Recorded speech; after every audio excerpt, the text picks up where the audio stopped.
Hi, I'm Lynn. Thanks for joining me. This is my flip of Mother's Day cards. And when I think of Mother's Day, I think of flowers, and when I think flowers, I think Altenew.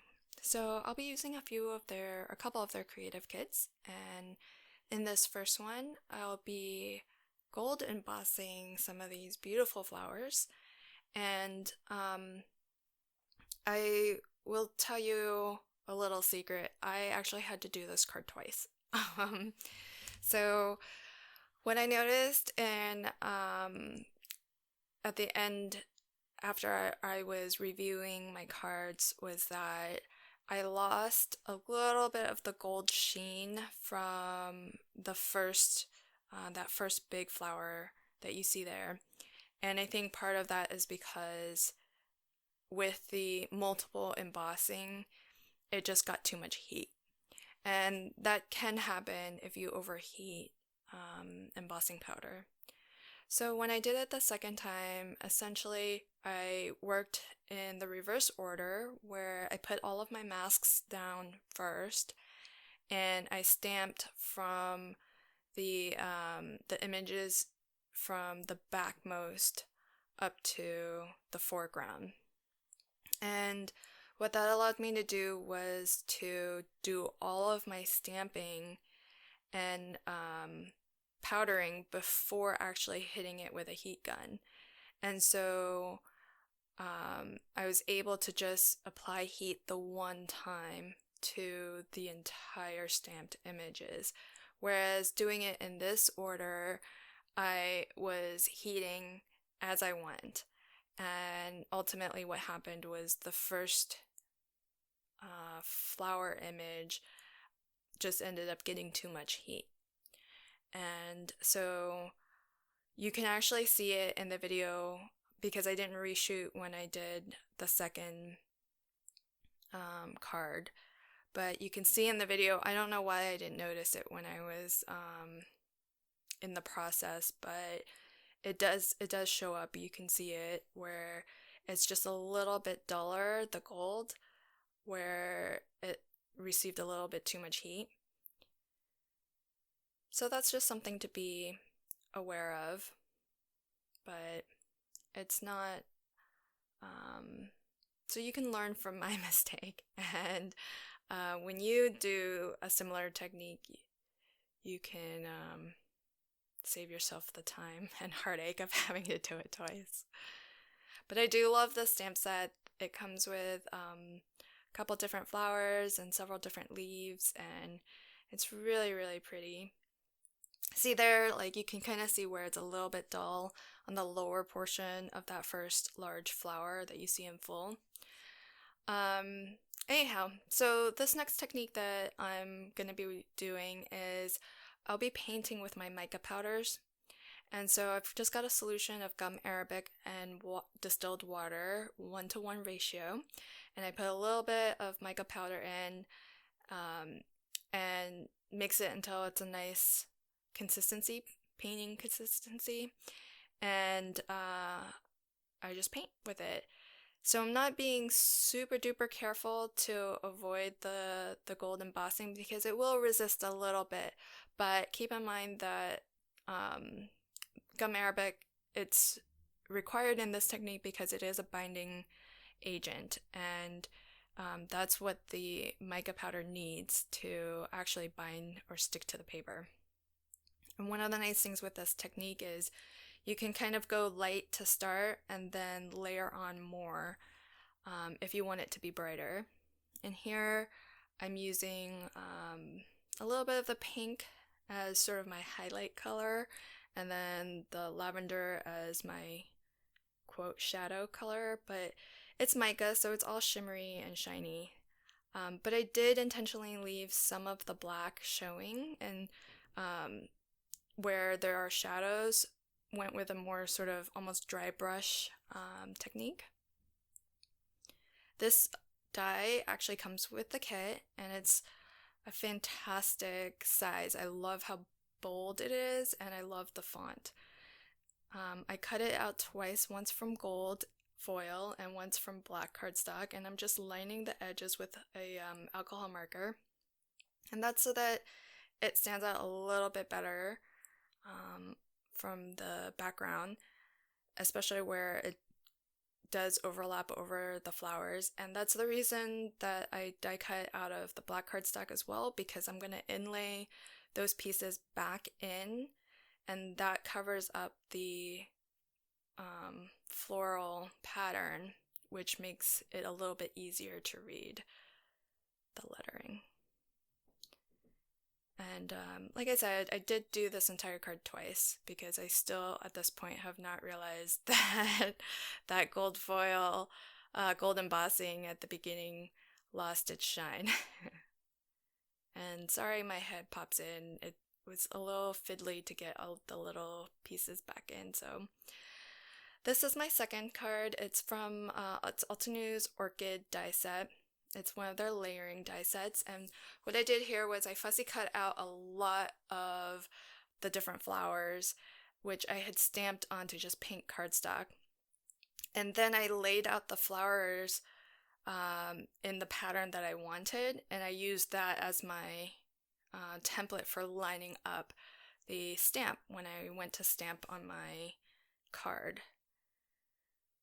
So if you're ever kind of having a hard time figuring out how to sort of lay out your stamps, that's a nice little trick where just die cut out the pieces so that you can move it around and see what it looks like. I even sort of stamped it, I actually stamped onto colored cardstock, which looks really great too. And in fact, if this was a layered card, I would have just used those die cuts, but because I wanted this to be a flat card, I just used them as sort of a positioning tool. But it's nice that I have those now, because if I go to make, or I should say when I go to make another card using this die set or stamp set, I can use those to position the arrange the flowers the way that I want before I go to stamp.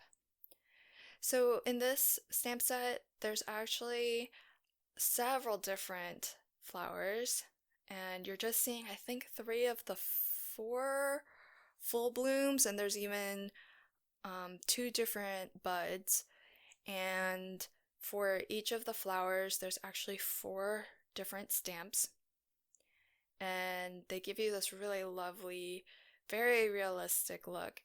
And if you're new to this technique, just realize that the colors will blend and smooth out. So if you're using a dye-based ink anyways, so in the beginning it may look a little blotchy, and it actually may look darker than what you anticipate, but it'll all even out in the end. And another secret, I did this one twice too. I made a mistake at the very end where I stamped the stem. I didn't cover one of the flowers, and I stamped the stem right over it. Whoops.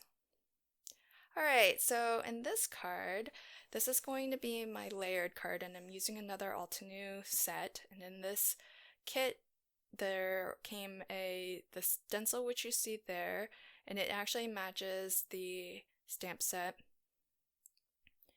And it came with, I think, 6 Minicube ink pads. Although the selection of inks was a little bit interesting. I wouldn't necessarily consider all of the colors floral colors, so I brought out my own Altenew ink cubes, which I bought specifically to do these layered stamp effects. But you can see on the right, those 6 stamp ink cubes are the ones that come in the kit. So I'm just using a little finger sponge dauber to lightly ink up the flowers and the leaves, and I'm using the pinks from the ink cubes that I already had, and the purple I think came in the set, in the kit. And I like that little sort of touch of purple. Again, it looks really splotchy, but it will smooth out once it has a chance to dry and completely soak into the paper. I am inking on Neenah cardstock, which I always use when I am doing any sort of inking or coloring because it just takes color a lot better than other cardstocks. If I'm using a card base that's just going to get layered, I don't use my Neenah cardstock for that because it's going to get covered up anyways. So there's no point in using the more expensive cardstock for that. But when I'm going to be inking like this or like the orchid card before, I definitely use Neenah. This is my little swatch book that I have. If you haven't caught the video of how I make these, I'll link to that as well. But I love having it now because when I have projects like these, I can just bring out my little swatch book. I've swatched all of my cardstocks, and it helps me just pick out the perfect shade to match without having to haul out all of my cardstocks. And right there, I realized that my ink wasn't dry. So, warning, if you use a pigment ink like VersaFine, give it a second to dry or hit it with a heat gun. It wasn't too bad. I was able to use my mono sand eraser to kind of lift some of those smudges, but it's just, you can tell I had a lot of oopsies in this card making session. So I'm wrapping that panel in some vellum, and that's just to soften it a little bit because I know the sentiment's going to go right over it, and I want the sentiment to be legible. So I'm mounting all of that on some black foam to give it some added dimension, and the Happy Mother's or Grandmother's Day in this case is a die that it actually came with my Cuttlebug, so probably can't get it anymore. But I cut it out of black cardstock and colored cardstock and offset it a little bit just so that you can see a little bit of that black, which helps make it a little bit more legible. And there you have it, my layered card. This is my interactive card, and it's called an X card. And I think that they have die sets that you can buy, designed by, I think, Stephanie Bernard. I hope I'm getting that right. But I figured it looks simple enough that I could create it with my Cricut, so I did. And I'm just using this corner punch I have that punches out the rows. I embossed each of the 4 pages or card panels, and that just gave it a little bit extra texture and a little bit of extra interest. And the interesting thing about the corner punch that I have is that you can buy sort of a matching set with the border punch, and combined you can actually create a continuous 4-sided border frame. So that's come in handy. I love it so far. Okay, so now you have these 4 panels, and you're just gonna glue each half together with the adjoining one. And I'm just going from white to pink to red, which I thought maybe it's a little bit Valentine's-y, but I liked it for Mother's Day as well, so that's why I went with that. Now, before I attach that last panel, I assembled this rose, which came from the Tonic Studios Rose Garden die set. And the die actually comes with the shadow die that cuts out the outline. That's the white piece that you see. And I cut it in full in that green off to the right, and I use that full die cut as a way to position the inner pieces. So I just inlay those pieces right back in, and that way I have a nice sort of white outline. I wanted it to stay soft, so I didn't want to put a black outline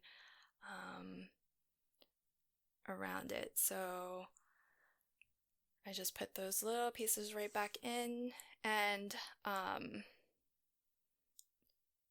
what you'll want to do, you'll have to do this twice, and the tricky thing with this is that when you do the back side, you are going to get sort of the less professional edge, but that's kind of the best that you can really do, and I don't think most people will notice. So here I'm using Gutermann's Invisible Thread, and you can't see it, but what I'm doing here is I just tape with some double-sided adhesive tape the thread to the top, run it down through the center, and then I'll tape it at the bottom. And once that's in place, I'll attach that fourth panel, and that will secure it in there. And I should have thought to do it, but I didn't.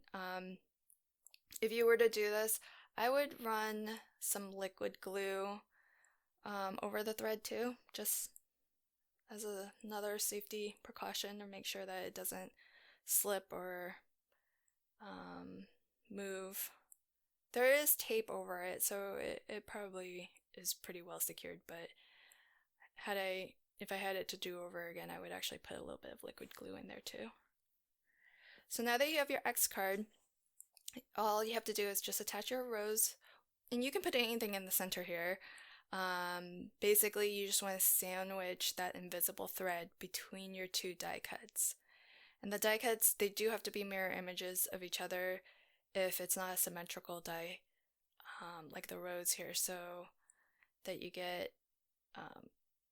front and back is visible. And so it's cute. You can, the recipient can sort of put the card opened as it is on a mantelpiece, for example, mantel place, and you can twirl it, you can flick it. It's kind of fun to see the rose just floating sort of in mid-air there. This is the same Mother's Day. It's really the only die that I have that says Mother's Day, so I basically used it everywhere.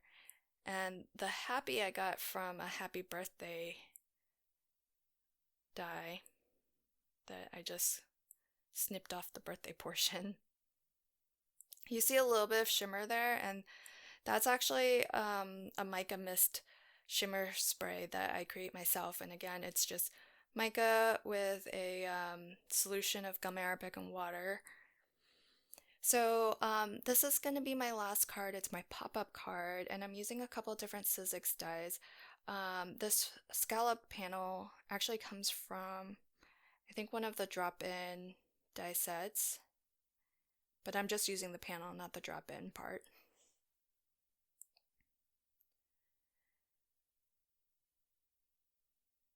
And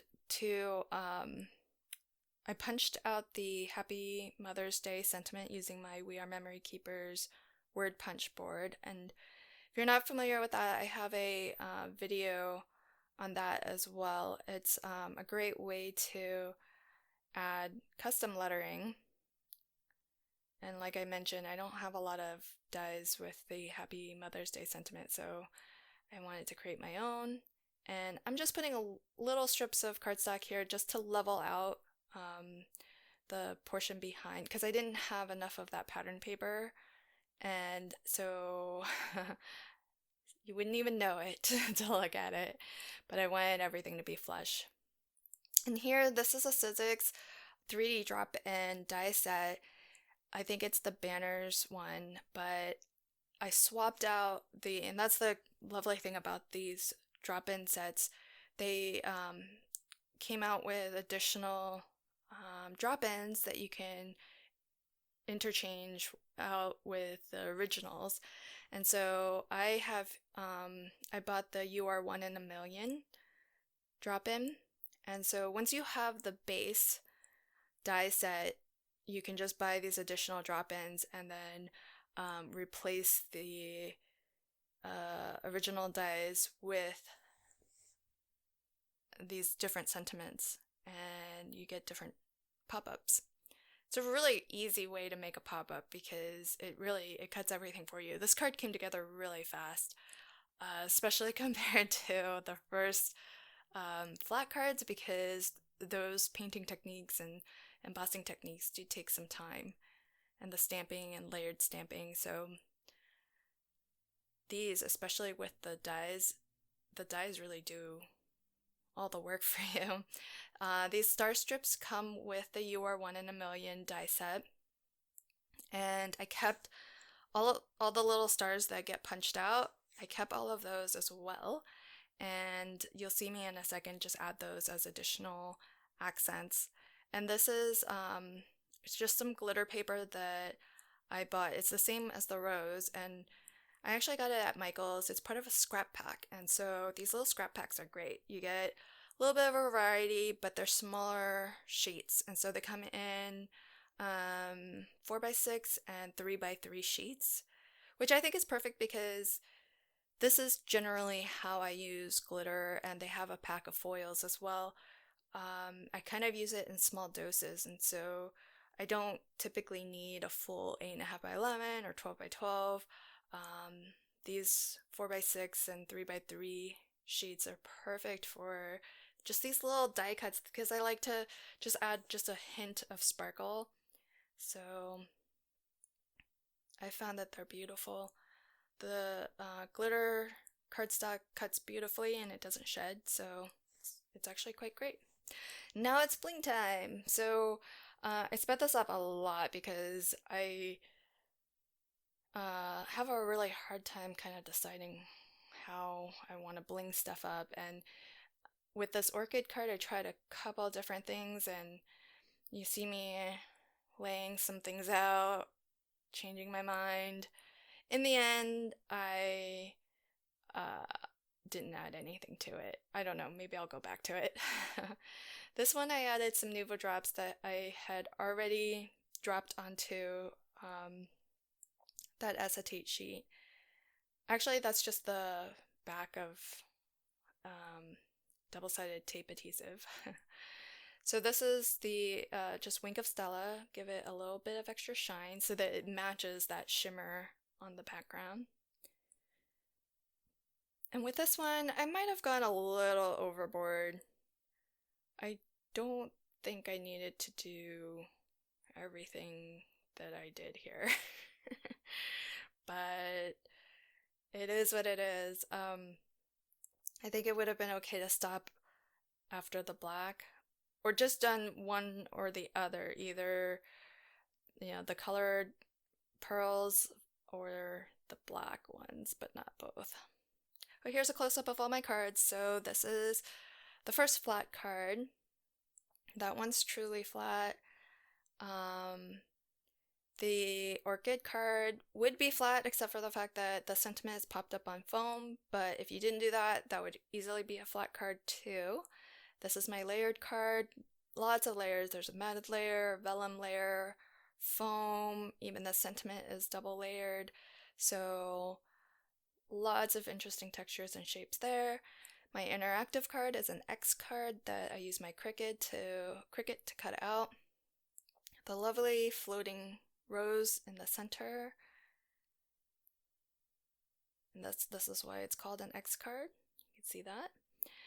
So that's lovely. And last but not least is my pop-up card, which I just used a few Sizzix drop-in die sets to create this beautiful pop-up card that says "You are one in a million," which I think my mom is.